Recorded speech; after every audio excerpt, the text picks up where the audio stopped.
Many different paving patterns can be made using these paving stones. Here are two examples of a 3x3 pattern.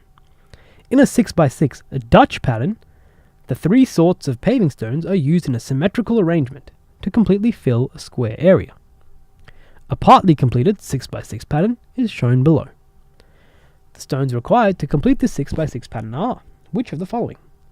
Okay, so we need to use each of the three paving stones to make a sort of symmetrical arrangement and completely fill the square area. Now, these patterns should be symmetrical and hence continue cleanly.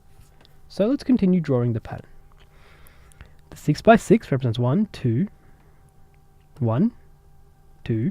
3, 4, 5, and then 6. So we need to basically construct our last row at the bottom here and see what we need to finish it. Okay, to complete the pattern, we need one large square here. Okay, and we also need, this is going to be in the dark grey colour, so we also need one white square in the corner, so we need one large square. This is a small square here, and we also have a rectangle across here to continue the pattern. And this will be one of the small rectangles, as you can see, and that would fit in there.